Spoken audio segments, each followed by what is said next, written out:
सब लोगों को भी नए वर्ष पर बहुत बहुत बधाई और मुबारकबाद देता हूं।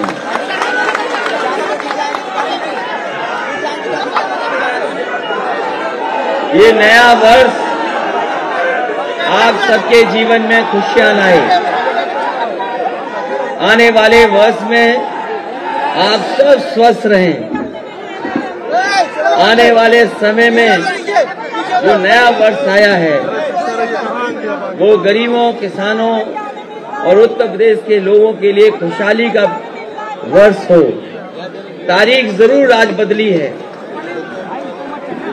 तारीख जरूर बदली है, लेकिन आने वाले समय में हमारे और आपके लिए नया वर्ष तभी होगा जब उत्तर प्रदेश में नई सरकार हो। मैं जहां आपके माध्यम से प्रदेश और देश के सभी लोगों को भी बधाई देता हूं, क्योंकि आज जो बात हम और आप लोग यहाँ बैठे कर रहे हैं आज के समय पर केवल सीमित यहाँ तक नहीं रहती। इसलिए जहाँ मैं आपको बधाई दे रहा हूँ वहीं प्रदेश की जनता और देश के सभी नागरिकों को बहुत बहुत बधाई और शुभकामनाएं नए वर्ष पर। आज जब हम और आप सब लोग उठे होंगे, जब हम और आप सब लोगों ने आंखें खोली होंगी, तो जहाँ नया वर्ष था वहीं एक खबर ऐसी भी आई जिसमें बड़ी संख्या में लोगों की जान गई है। जो वैष्णो देवी मंदिर में श्रद्धालु दर्शन करने गए थे लोग, उसमें कुछ लोगों की जान गई है और बड़ी संख्या में लोग घायल भी हैं। इसलिए हम समाजवादी पार्टी के लोग उन परिवारों के साथ खड़े, इस दुख में उनके साथ हैं। उन परिवारों को भी और जो हमारे बीच नहीं रहे उनको हम श्रद्धांजलि देते हैं। जो दर्शन करने गए थे वहां ज्यादा संख्या में लोग आ गए, चीजें नियंत्रण में नहीं रही। सुनने में आ रहा है कि 14 लोगों की जान गई है और बड़ी संख्या में लोग घायल हैं।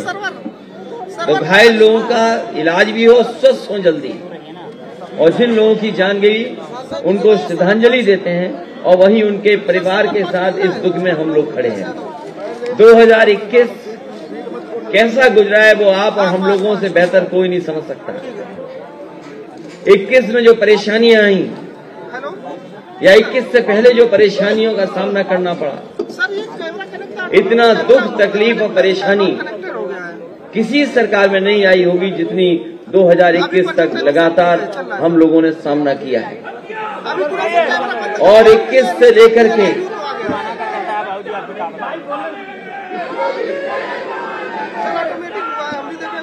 21 का साल बहुत दुख भरा रहा। 21 का साल बहुत दुख भरा रहा। हम लोगों ने लॉकडाउन से लेकर के इस बीमारी को देखा और जहां लॉकडाउन में बड़े पैमाने पर लोगों का नुकसान हुआ, जहां व्यापार खत्म हो गया, लोगों की नौकरी छूट गई, कारोबार बंद रहे, कोई उद्योग नहीं चला, जहां सरकार को मदद करनी चाहिए थी सरकार मदद नहीं कर पाई। और हम लोगों ने वो समय भी देखा जब मजदूरों को अपने घर जाना था, उन मजदूरों को अपने हाल पे छोड़ दिया। जो लोग चल करके आए थे गुजरात से, महाराष्ट्र से, पंजाब से, हरियाणा से, इस उत्तर प्रदेश की सरकार ने उनकी कोई मदद नहीं की, उन्हें पैदल पैदल जाने दिया। और जिस समय सबसे ज्यादा गरीब को जरूरत थी, मजदूरों को जरूरत थी, उस समय सरकार ने उनको अनाज छोड़ने का काम किया। कोई मदद नहीं हो पाई, बड़ी संख्या में लोगों की जान गई, लगभग 90 मजदूरों की जान गई। उसके बाद भी जाने गई होंगी, सरकार ने मदद नहीं की। अगर कोई मदद करने आगे आया तो वही समाजवादी लोग थे जो मदद करने के लिए आगे आए। और जिस समय पैदल पैदल चल रहे थे लोग, मुझे खुशी है इसकी कि समाजवादी लोगों ने पूरी ईमानदारी से जहां मदद जैसी कर सकते थे की थी। समाजवादियों के साथ साथ तमाम एनजीओ संस्थाएं, तमाम ऐसे लोग जिन्होंने मदद की, हम उनको भी धन्यवाद देते हैं इस समय पर, कि जिन्होंने आगे बढ़ करके, आगे आकर के उस समय गरीबों की मदद करने का काम किया। 21 में वो तस्वीरें भी हम लोगों ने देखी जब अस्पताल में गरीब जाना चाहता था इलाज के लिए तो बिस्तर नहीं था, दवाई नहीं दे पाई सरकार, और जिस सांस से लोगों की जान बच सकती थी, जिस ऑक्सीजन से जान बचाई जा सकती थी, वो ऑक्सीजन भी सरकार नहीं दे पाई, जिसके कारण बड़े पैमाने पे लोगों की जान गई। वो तस्वीरें हम लोगों ने देखी हैं और कभी देश और दुनिया नहीं भूल सकती कि जहां पर गंगा के किनारे कितनी लाशें पड़ी दिखाई दी। सबसे पहले तस्वीरें आई थी बक्सर से, बक्सर के बाद गाजीपुर, बनारस में वो कतार जहां पर दाह संस्कार के लिए लोगों को इंतजार करना पड़ा। वो तस्वीरें इलाहाबाद से भी आई, लाशें गंगा के किनारे पड़ी दिखाई दी। उन्नाव से लेकर के कन्नौज तक जहां जहां घाट थे, जहां जहां गंगा का किनारा था, जो लकड़ी अपना इंतजाम कर सकते थे वो लकड़ियों का इंतजाम कर ले गए, लेकिन जो गरीब लकड़ियों का इंतजाम नहीं कर पाए वो अपने परिवार के लोगों को वैसे ही गंगा के किनारे दफना करके या मिट्टी से या बालू से दबा करके चले गए। अगर कोई नाकाम था उस समय तो यही भारतीय जनता पार्टी की डबल इंजन की सरकार। इसलिए जब साल चला गया और हमें उम्मीद है, भरोसा है कि जो 22 है, इस 22 में ऐसी बीमारी नहीं आएगी, हमको आपको ऐसी तकलीफों का सामना नहीं करना पड़ेगा। अक्सर नए साल पे लोग संकल्प लेते हैं, अंग्रेजी में रेजोल्यूशन करते हैं कि अगले वर्ष हम ये नहीं करेंगे। हम बहुत सारे लोगों को सुनते हैं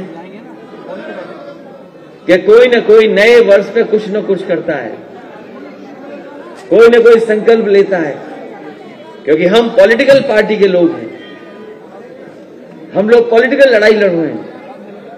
हम गरीबों को, किसानों को, नौजवानों को और तमाम छोटे व्यापारी, छोटे दुकानदार, उनको सम्मान देने का और उनको आर्थिक रूप से खुशहाल बनाने के लिए हम वो लोग हैं जो डॉक्टर राममनोहर लोहिया के सिद्धांत पे चलने वाले लोग हैं।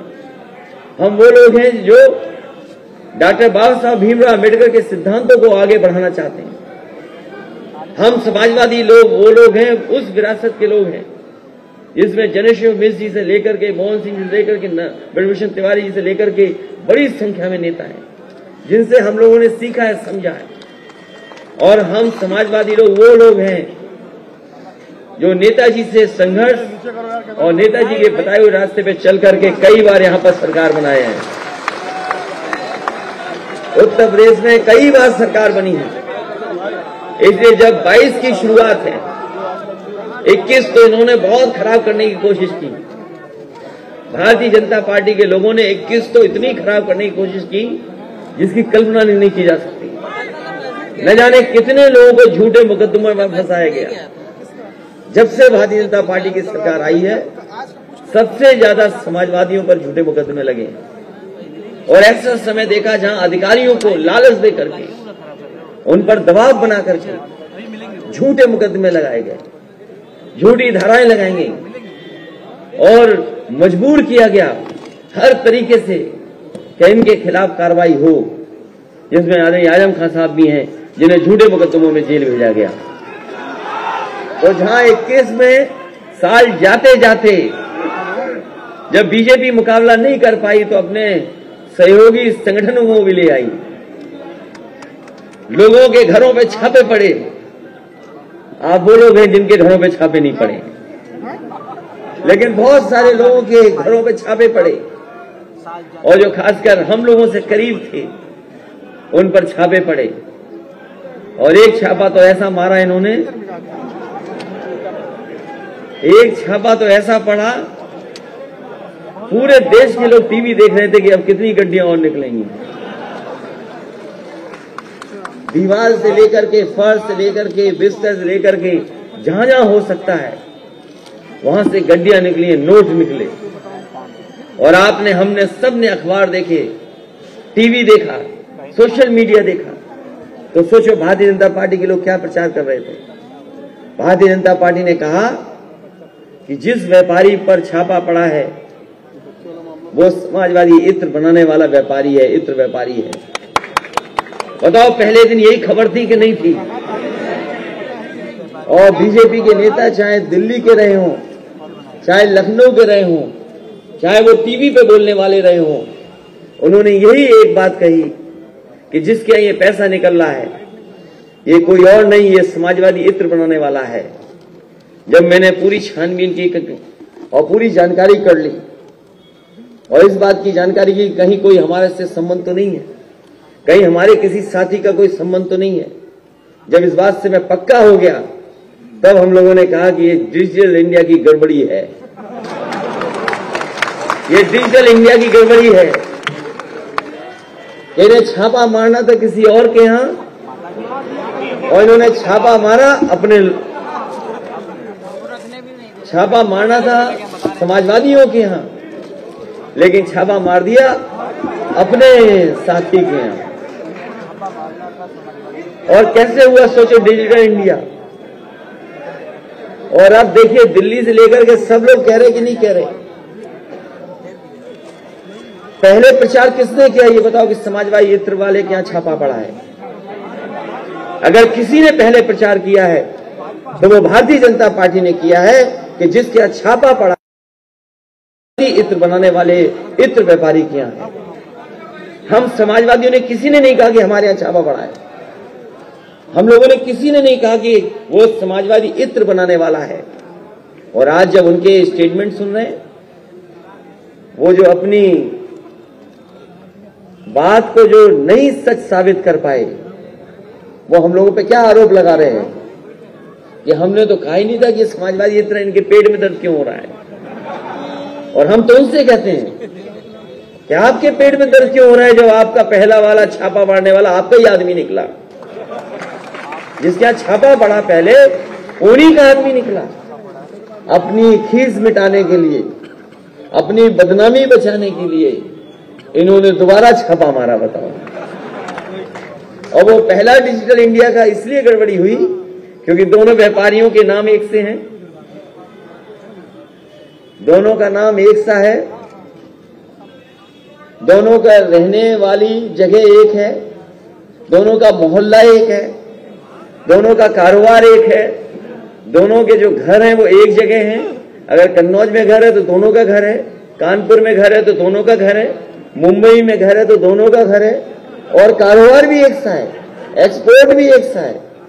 तो इसलिए इन्होंने छापा हमारे यहां नहीं मारा था। पहले इन्होंने अपने यहां छाप मारा था। और ये जितना भी पैसा निकला है वो समाजवादियों का नहीं है, वो भारतीय जनता पार्टी के लोगों का ही होगा पैसा जो वहां पर निकला है। और सबसे बड़ा सवाल है, बताओ नोटबंदी फेल हो गई कि नहीं हो गई। और उस समय भी हम लोगों ने कहा था जब नोटबंदी हुई थी कि रुपया नहीं काला सफेद होता है, हमारा आपका लेन देन काला सफेद होता है। और कभी कभी काम में, कारोबार में, और जब हम एक दूसरे के बीच में पैसे को इधर से उधर करते हैं तो कब सफेद का काला हो जाए, काला से सफेद हो जाए हमें पता ही नहीं लगता। इसलिए रुपया काला सफेद नहीं होता, हमारा आपका लेन देन काला सफेद होता है।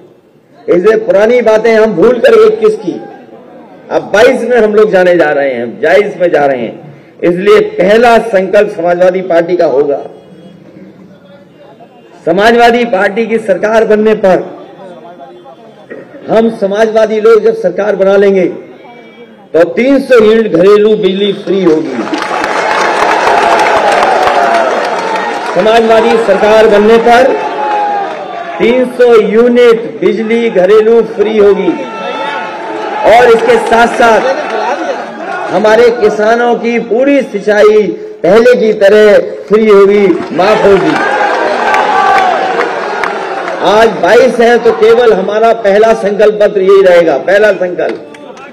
और समाजवादियों के लिए तो कहा ही जाता है कि समाजवादी पार्टी के बारे में यही कहा जाता है कि इनकी कथनी और करनी में कोई फर्क नहीं है।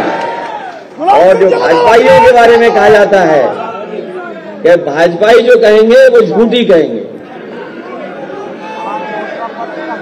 बताओ सबसे झूठी पार्टी अगर कोई है तो वह भारतीय जनता पार्टी है। बताओ झूठी पार्टी है कि नहीं है। इसलिए पहला संकल्प हम लोगों का है और पहली घोषणा जो मैनिफेस्टो में शामिल होने जा रही है कि 300 यूनिट घरेलू बिजली फ्री होगी। और इसके साथ साथ किसानों के लिए भी सिंचाई माफ, सिंचाई फ्री होगी। और जैसे जैसे हम लोग चुनाव में आगे जाएंगे, हम लोग अपने घोषणा पत्र में चीजें शामिल करते जाएंगे। इसलिए इन्हीं शब्दों के साथ मैं एक बार फिर आप सबको बहुत बहुत बधाई देता हूं। ये जो गुलदस्ते आते हैं, ये जो बड़ी संख्या में गुलदस्ते आते हैं, फूल कैसे ले पाएंगे, संभव नहीं है। क्योंकि कैसे संभव है, एक मिनट, अगर ये हमें कन्नौज में मिले होते तो इनको भट्टी में डाल करके इसका भी इत्र निकाल देते, लेकिन यहां तो है नहीं कुछ ऐसा। इसलिए अभी चुनाव में हम लोग जा रहे हैं, इसलिए गुलदस्ते वगैरह की जरूरत नहीं है। इसमें असली जरूरत है गुलदस्ते से ज्यादा जो गुलदस्ता लेकर के आए हैं, जो कुछ देना चाहते हैं भेंट, आपको अपना बूथ जिता करके भेजना है, वो असली भेंट होगी। जब आप अपना बूथ अच्छी तरह जिताएंगे तब आपका भी सम्मान होगा और असली बधाई तभी होगी। इसलिए कैसे ले पाएंगे बताओ, हर एक के हाथ में कुछ न कुछ है। और इसलिए मैं सभी लोगों को बहुत बहुत बधाई और बहुत बहुत शुभकामनाएं देता हूं। नया वर्ष सबके लिए खुशी लेकर के आए, सब स्वस्थ रहें, सब आगे बढ़ें और सभी लोगों का कहीं न कहीं